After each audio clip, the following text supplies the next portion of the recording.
Bonjour, c'est Olivier pour Systémique. Donc aujourd'hui on est le 30 avril, donc on est le 30e jour de mon challenge, 30 jours, 30 vidéos, donc du coup en fait c'est le dernier jour, voilà. Donc je suis hyper content parce que j'ai réussi à faire ce que je voulais, j'ai lu 15 livres et donc je vous ferai un bilan vraiment de tout ce que ça m'a apporté, les difficultés, avec grand plaisir. Voilà. Et aujourd'hui donc pour terminer, on va résumer Hildegarde de Bingen, prophète et docteur pour le troisième millénaire, qui parle d'une moine, une moniale, du XIIe siècle qui est incroyable, qui est complètement visionnaire, parce qu'au XIIe siècle, elle nous apporte toutes les solutions à nos problèmes actuels. Et donc c'est ce que je vais voir. Pourquoi? Parce qu'en général, on se dit souvent que le Moyen-Âge, d'ailleurs on dit moyenâgeux, c'est presque péjoratif, au lieu de dire médiéval pour désigner cette période.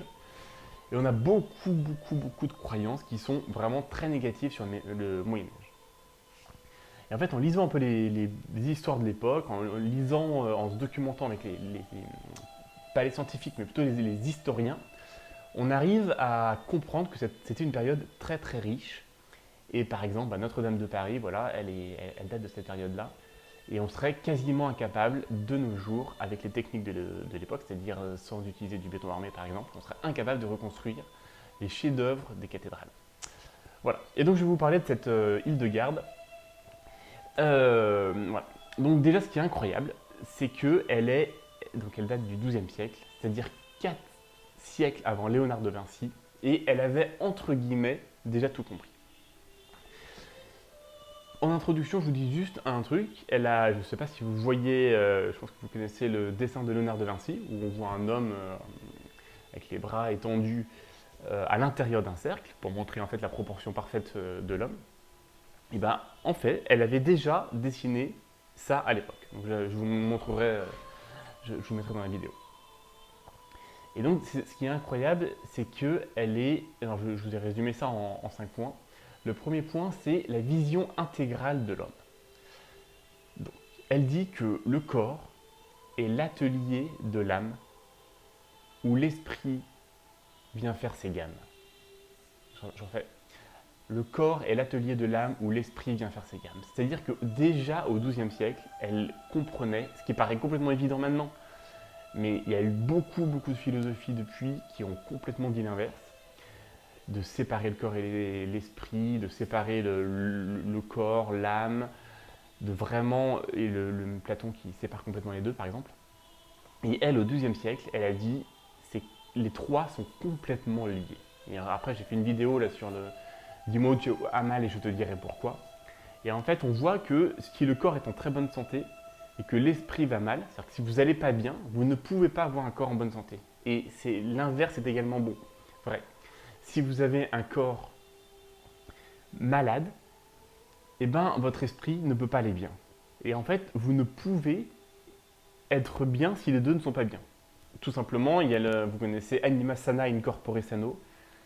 Et voilà, pour être bien, il faut améliorer les deux. C'est-à-dire qu'il faut aussi bien travailler dans la guérison du corps, donc la guérison physique, que dans la guérison de l'esprit, la guérison mentale. Donc, c'est-à-dire par la méditation, la prière, mais aussi par la résolution de nos conflits, nos émotions qui sont pas exprimées, par exemple, et de nos problèmes physiques qui, les trois ensemble, font vraiment l'unité de la personne et permettent de progresser et d'aller mieux. C'est très important. Donc elle dit ça au XIIe siècle. Et elle a donné beaucoup de conseils, c'est peut-être le point négatif que je donnerai de ce livre, c'est que c'est vraiment la philosophie et il ne parle pas assez des plantes, parce qu'elle a fait des écrits où elle parle de toutes les plantes, comment guérir, comment cultiver les plantes, comment guérir le corps, et des trucs qui sont tellement actuels, en fait, on a l'impression que c'est un livre qui reviennent à la mode, là, comment soigner de façon naturelle. Et elle a écrit ça au XIIe siècle sans justement toute la technique qu'on a et nous, toute la science qui nous a permis de valider plus ou moins toutes ces hypothèses. Du coup, elle écrit 3 livres qui sont très importants, 3 grands livres. Le premier, c'est Scivias. Et c'est le Scivias où on dit les chemins de Dieu. Donc ça, en fait, en gros, c'est une somme théologique, donc elle explique toute la théologie, mais sous forme d'image. C'est-à-dire qu'elle, en fait, comment elle a écrit et compris et reçu tout ça par des visions. Alors elle était très humble, donc elle pensait que c'était pas vrai, il n'y avait pas de raison que ce soit elle qui reçoive tout ça. Et elle n'était pas en extase, mais en fait intérieurement, par son cœur et intérieurement par ses yeux aussi, elle disait que c'était vraiment pas des visions extérieures, mais c'est vraiment intérieur. Elle entendait des sons qui sont devenus, j'en parlerai à la fin, qui sont devenus de la musique, donc elle a écrit de la musique. Elle a eu des visions aussi de catholiques en fait, c'est-à-dire elle a eu des visions de qu'est-ce qui se passait au ciel, ou comment tout ce qui était dit dans la Bible, comment ça se passait réellement. Donc ça c'est quand même incroyable, c'est une vraie révélation. Et elle les a écrits dans ces 3 livres. Le deuxième livre, il s'appelle Le livre des mérites de la vie. Alors lui, il est beaucoup plus centré sur l'homme. On va dire que c'est un guide de développement personnel de l'époque. Parce qu'elle parle des vices, des vertus, elle parle des dérangements de chacun, ce que ça apporte de mauvais dans le corps ou ce que ça apporte de bon dans le corps. Et elle donne en fait des règles pour aller mieux, tout simplement. Voilà. Donc ça, très important ce livre. Le troisième point, c'est le livre des œuvres divines. Et ça, c'est vraiment le plan de Dieu par rapport à l'humanité. Et elle dit par exemple que le péché, en fait, c'est qu'une étape. Et donc l'humanité, la marche de l'humanité, c'est de s'ouvrir à l'amour. Et le péché, c'est qu'une étape jusqu'à l'amour. Et en fait, quand on pêche, c'est juste que on dit aussi que pécher, c'est le latin, c'est manquer sa cible, ou l'hébreu, je ne sais pas, je ne sais plus. Voilà, donc en fait, on manque sa cible, c'est-à-dire qu'on n'atteint pas ce qu'on devrait atteindre, mais on se rapproche au fur et à mesure, en tombant, de l'amour, c'est-à-dire ce pourquoi l'humanité est faite. Et le 5e point, donc après ces 3 livres, le 5e point, c'est la musique. Alors elle est incroyable parce qu'elle entendait des mélodies, des symphonies dans sa tête et du coup elle a pu les retranscrire. Donc c'est c'est un peu des symphonies divines. Alors il y a un ordo virtutum, donc ça c'est quasiment un oratorio. Et la symphonie des harmonies célestes, et plus, elle a écrit beaucoup de chants grégoriens. Elle s'est inspirée de beaucoup d'époques, de musique de l'époque, pour en créer de nouvelles. Voilà. Elle dit que l'âme est musique par excellence. Et c'est vrai que ça a été prouvé actuellement, c'est que tout est vibration. En fait, tout est voilà, une cellule, c'est de la vibration. L'homme est de la vibration. Tout l'univers est de la vibration. Et donc, en fait, la musique, c'est la meilleure, c'est ce qui explique l'inexplicable. Donc, c'est l'art le plus élevé, puisque c'est l'art qui se rapproche le plus de la vibration. Et comme on n'est que des vibrations, c'est vraiment ce qui permet de dire ce que les mots ne permettent pas de dire. Et donc, c'est pour ça que c'est très important selon elle. Elle a déjà vu l'aspect thérapeutique de la musique, et elle en parle beaucoup.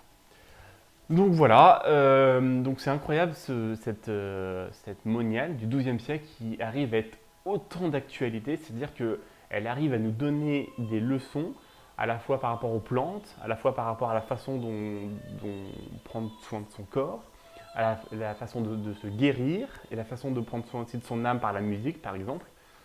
Et qu'au XIIe siècle, elle ait autant de connaissances, elle ait autant de savoir, c'est complètement incroyable, c'est vraiment miraculeux.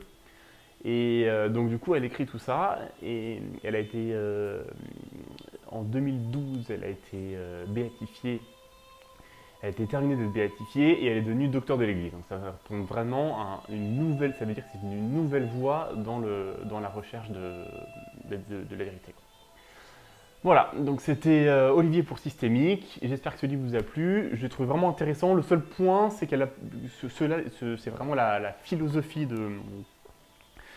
d'Hildegarde. Il reprend beaucoup de textes qui viennent d'elle, parce que c'est vrai qu'elle est assez difficile à lire. Mais il ne parle pas beaucoup des plantes. Voilà. Donc moi, ce que je vous conseillerais, c'est de lire d'abord ce bouquin, parce que c'est la vraie philosophie. Vous allez comprendre qui c'est, quelle est sa démarche, quelle est sa démarche philosophique. Et après, il y a plein d'autres livres qui sont plus pratiques et qui peuvent vous aider pour votre quotidien. Voilà, j'espère que ça vous a plu. N'hésitez pas dans les commentaires à me dire ce que vous en pensez, si vous connaissez, si vous ne connaissez pas. Et ben, je vous dis pas à demain, Voilà, je vais voir ce que je fais pour le mois suivant. Est-ce que je continue mes vidéos une fois par jour? Ça m'étonnerait. Je vais sûrement refaire d'autres vidéos sur des livres un peu plus précis. Et voilà, n'hésitez pas vous en commentaire hein, à me dire ce que vous avez aimé, les thèmes que vous avez aimés, les thèmes que vous avez moins aimés. Et surtout les thèmes qui vous intéressent pour la suite. Est-ce que vous avez envie que je parle de sujets un peu plus particuliers? On est quasiment à 100 abonnés, donc dépêchez-vous de vous abonner aujourd'hui, comme ça je terminerai ce challenge à 100 abonnés. Là je dois être à 98-99, je vais aller vérifier. Et voilà. Et ben, je vous souhaite une très très bonne journée et je vous dis à bientôt.